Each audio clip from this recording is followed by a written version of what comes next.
Assalamu alaikum, dear students, viewer and listener, those who are watching or visiting my or enjoying my English class, congratulations and welcome to my class. Today I am going to discuss on the rest of the rules of transformation of sentence. আজকে আমি গত ক্লাসের পর থেকে transformation সেন্টেন্সের বাকি কিছু rules নিয়ে এসেছি। এখানে আশা করি দেখতে পাচ্ছ কিছু রুলস আছে। আর4 একটা রুলস আছে এখানে, বিকজ অফ যুক্ত সিম্পল সেন্টেন্সকে কমপ্লেক্স সেন্টেন্স রূপান্তর করার জন্য বিকজ অফ হচ্ছে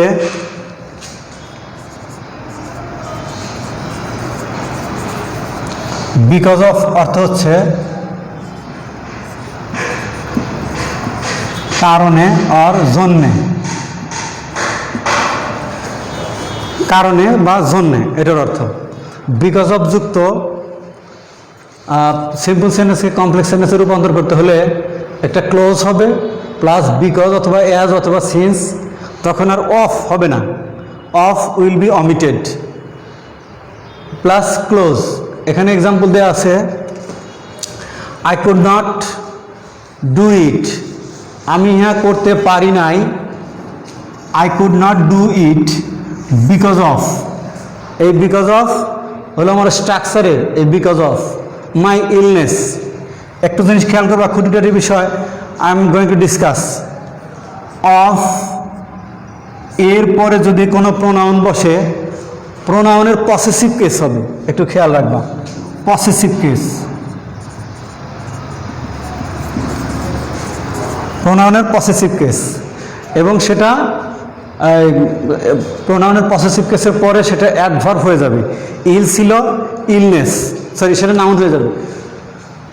আচ্ছা, তাহলে বিকজ অফ মাই ইলনেস দেওয়া আছে এখানে, I could not do it, আমি ইহা করতে পারি না বিকজ অফ মাই ইলনেস। আমি এখানে লিখছি I could not or couldn't do it because of my illness. Because of এটা সিম্পল সেন্টেন্স, একে আমরা এখন কমপ্লেক্স করব। সিন্স অ্যাজ সিন্স অ্যাজ অথবা বিকজ এর যখন একটা বসবে, শুরুতেও দিতে পারো, সমস্যা নাই। I couldn't do it as as as এগুলো হচ্ছে একটা কনজাংশন, একটা দুইটাকে যুক্ত করছে এখানে। অ্যাজ পরে একটা পূর্ণাঙ্গ সেন্টেন্স বানাইতে হবে, যেহেতু কমপ্লেক্স সেন্টেন্সে দুইটা মাত্র ক্লোজ থাকবে। অ্যাজ কি জন্য? Because of my illness, I was ill. এই ইলনেসটা তখন কনভার্ট হয়ে ইলে রূপান্তর হবে। Sorry, I couldn't do it, আমি ইহা করতে পারি নাই, অ্যাজ কারণ বা যেহেতু, আই ওয়াজ ইল, আমি অসুস্থ ছিলাম। এটা হচ্ছে কমপ্লেক্স সেন্টেন্স। অন্যদিকে আমরা যদি if we like to turn into simple sentence from complex sentence, from complex sentence to simple sentence, like this we have to do, I couldn't do it because of my illness. Then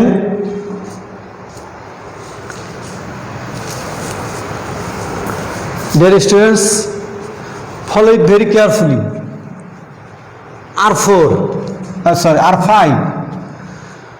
R5 at the time of or indication of time, অর্থাৎ time নির্দিষ্ট করা হয়, at the time of সময়ে। এটা at the time of যুক্ত simple সেন্টেন্সে complex সেন্টেন্সে রূপান্তর করতে হলে when plus clause at the time of যুক্ত সিম্পল সেন্টেন্সকে কমপ্লেক্স সেন্টেন্সে রূপান্তর করতে হলে when বসবে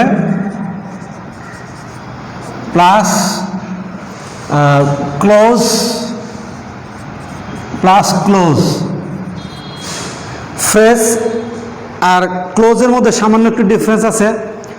ফ্রেজের মধ্যে কোনো ভার থাকবে না, ক্লোজের মধ্যে ভার থাকবে, এটা একটু খেয়াল রাখবে।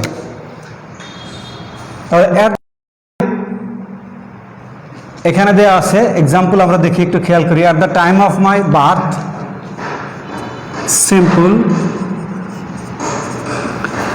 at the time of my birth, comma, at the time of my birth, my father was abroad. আমার জন্মের সময়, when I was born, আমি যখন জন্ম নিয়েছি, এটা মানে at the time of my birth, আমার জন্মের সময়, my father was abroad, আমার বাবা বিদেশ ছিলেন, এর অর্থ। এই জাতীয় সিম্পল সেন্টেন্স অর্থাৎ at the time of যুক্ত সিম্পল সেন্টেন্সে কমপ্লেক্স সেন্টেন্সে রূপান্তর করতে হলে শুরুতে আমার when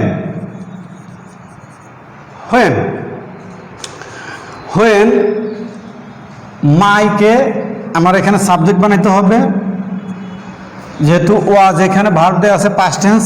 when I was birth, এটা হলো born, when I was born, কমা, পরের ক্লোজটা অপরিবর্তিত থাকবে, my father was abroad, my father was abroad। যখন আমি জন্মগ্রহণ করি বা যখন আমি জন্মগ্রহণ করেছিলাম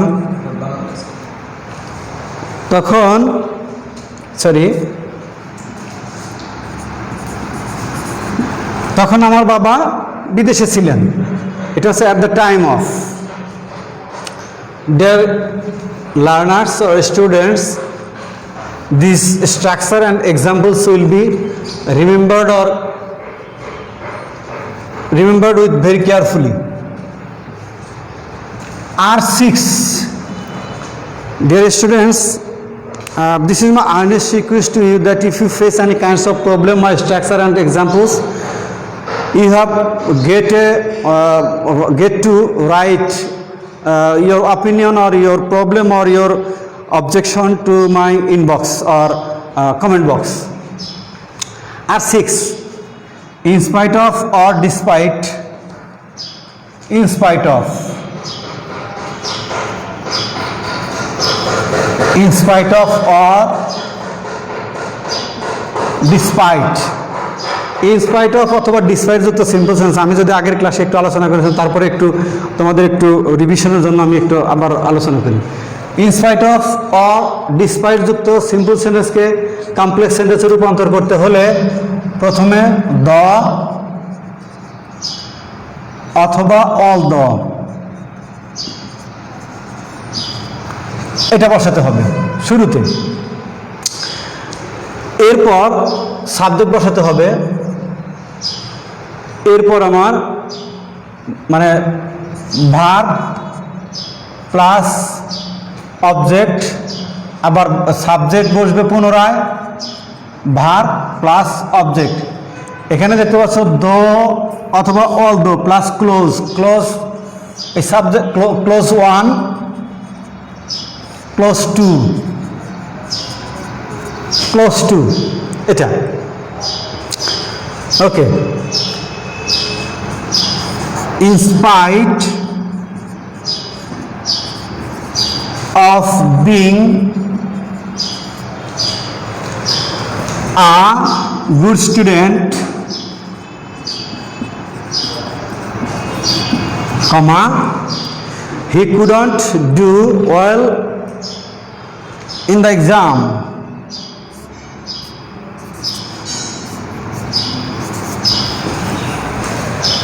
He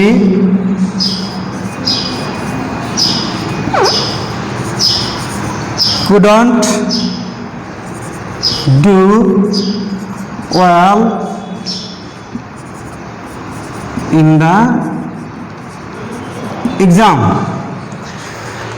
In spite of, despite এর মিনিং হচ্ছে, আমি আগেই বলেছি, ড্যাশ ড্যাশ ড্যাশ ড্যাশ আকার অথবা অন্তস্থ আকার সত্ত্বেও, in spite of being হওয়া a good student, একজন ভালো ছাত্র হওয়া সত্ত্বেও he couldn't do well in the exam, সে পরীক্ষা ভালো করতে পারে নাই। এই in spite of এর পরিবর্তে আমাদের although বসবে,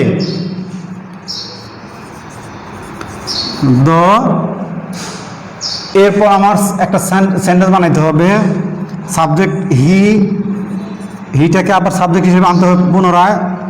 হি, এই বির সাথে আইএনজি ছিল, এই আইএনজি বাদ দিয়ে থাকবে বি যেহেতু আগের ক্লাসে বলেছিলাম বি হলো প্রেজেন্ট, এর পাস্ট হলো ওয়াজ, এর পাস্ট পার্টিসিপল হলো been, PP past participle. He was being শেষ, এরপরে আ গুড স্টুডেন্ট পুরা থাকবে।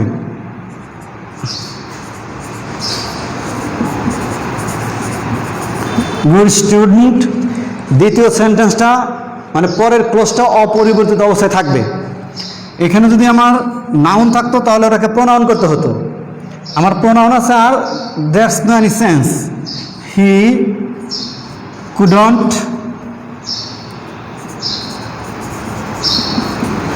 couldn't do well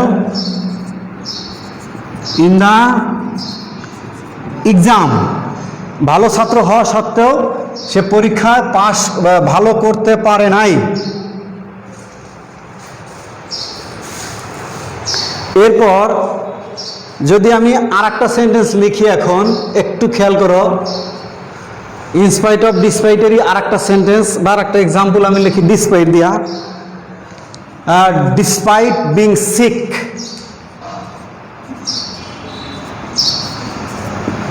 being sick, SICK, sick, Robin went to school,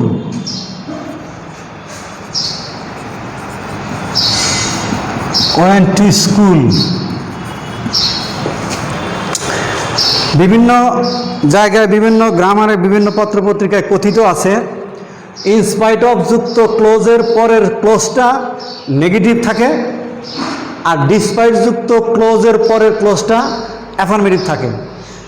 এখন এটা হতেও পারে নাও হতে পারে, তাহলে তাতে সমস্যা নেই। তবে একটা জিনিস জানবা, এতদিন যা জানছো ইনস্পাইট অফ অথবা ডিসপাইট যুক্ত ক্লোজ এর পরে অ্যাফার্মেটিভ সেন্টেন্সও হয় আবার নেগেটিভ সেন্টেন্সও হয়, এতে সমস্যা নাই। এটা আমরা এবার লিখবো অলদো, লিখলেও সমস্যা নাই, আগেই বলেছি। অলদো রবিন, নাউনটা সামনে আনতে হবে যেহেতু সেন্টেন্সের শুরু। রবিন, বিটাকে আগে বলেছি ওয়াজ পাস্ট টেন্স করতে হবে। ওয়াজ সিক, কমার আগ পর্যন্ত আর পরিবর্তন নাই। SICK, sick. রবিন, এখন রবিন কিন্তু নাউন, রবিন একবার নাউন ব্যবহার করছে, এখন হলো pronoun. The pronoun of Robin is he. He went to school, অর্থাৎ আগের সেন্টেন্সটা ছিল in spite of being a good student he couldn't do well in the exam, সে ভালো ছাত্র হওয়া সত্ত্বেও পরীক্ষায় ভালো করতে পারে নাই, নেগেটিভ। আর এখানে হলো অলদো রবিন ওয়াজ সিক, তার মানে ডিসপাইট বিং সিক, অসুস্থ হওয়া সত্ত্বেও Robin went to school, Robin স্কুলে গিয়েছিল। আমরা অনেক সময় দেখি অসুস্থ ছাত্র কিন্তু স্কুলে আসে, অসুস্থ হওয়া সত্ত্বেও রবিন স্কুলে গিয়েছিল। The Robin was sick he went to school, যদিও রবিন অসুস্থ ছিল তারপরে সে স্কুলে গিয়েছিল। মাই ডিয়ার স্টুডেন্টস, এরপরে আমরা আর একটা স্লাইডে যাই।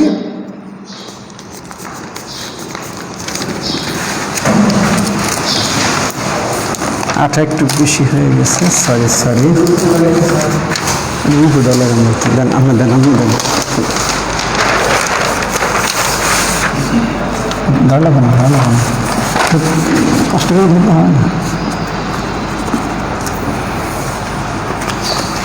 ওকে, ঠিক আছে।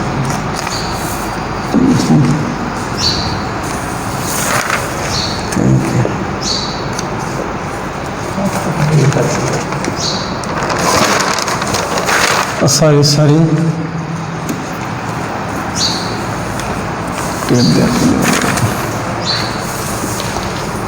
এখন থাকবো।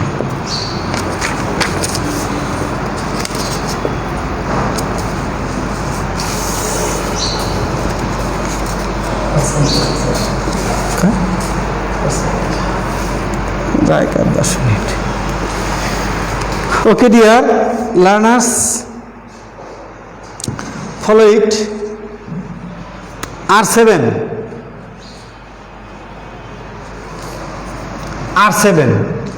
without plus B1 ing, অর্থাৎ উইদাউট প্লাস একে বলে জিরান্ট, ভার্বের প্রেজেন্ট ফর্মের সাথে আইএনজি, এটা জিরান্ট। আমরা যদি লিখি উইদাউট প্লেইং ওয়েল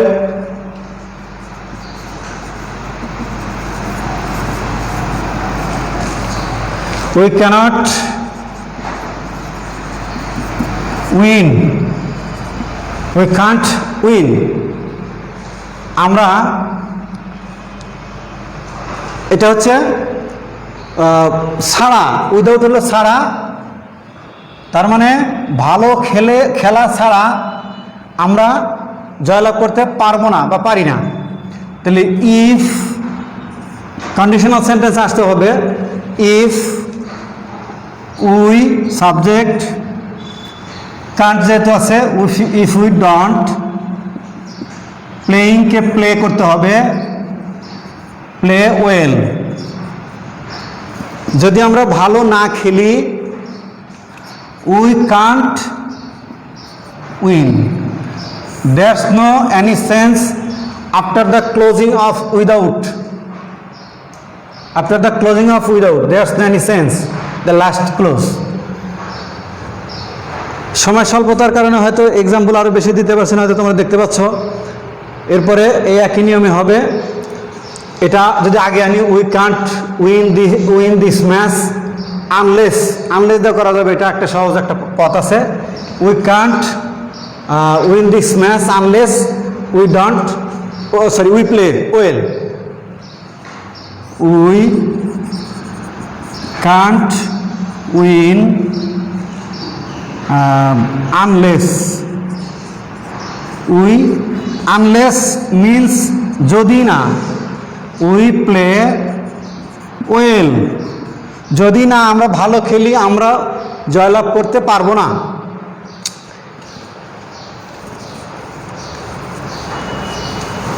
নেক্সট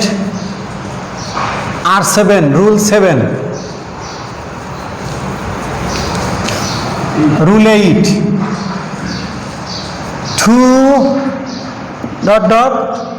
2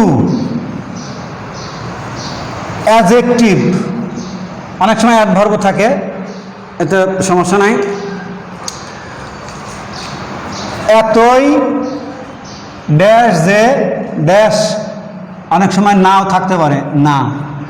এতই ড্যাশ যে ড্যাশ না, এতই দুর্বল যে হাঁটতে পারে না, এতই খাটো যে কোনো কিছু ছুঁতে পারে না, এরকম। টু যুক্ত অ্যাডজেক্টিভ, টু যুক্ত সিম্পল সেন্টেন্সের কমপ্লেক্স সেন্টেন্সে রূপান্তর করতে হলে এই টু এর পরিবর্তে আমাদের বসবে সো, অ্যাডজেক্টিভ ঠিকই থাকবে, এই টু এর পরিবর্তে বসবে that. Raj is too weak to walk, Raj এতই দুর্বল যে হাঁটতে পারে না। The sentence looks affirmative but it remains the meaning of negative. সেন্টেন্সটা দেখতে অ্যাফার্মেটিভ কিন্তু এটার অর্থ দেয় নেগেটিভ। রাজ is, to will be omitted by so, so এর দ্বারা টু উঠে যাবে, week will be still inserted here. Week এখানে ঠিকই থাকবে।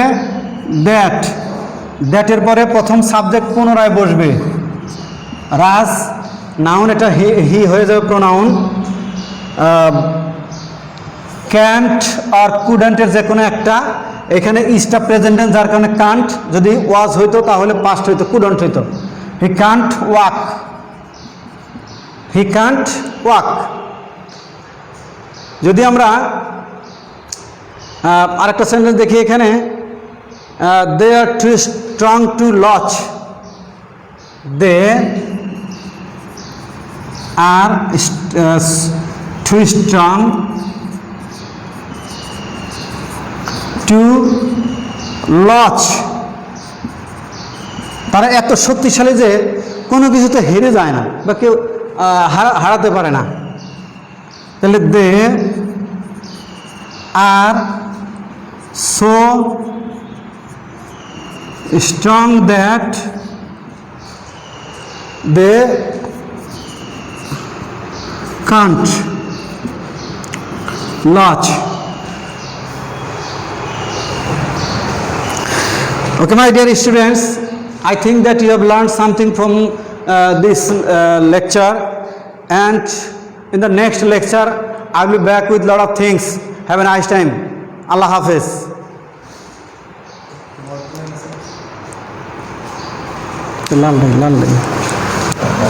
Okay.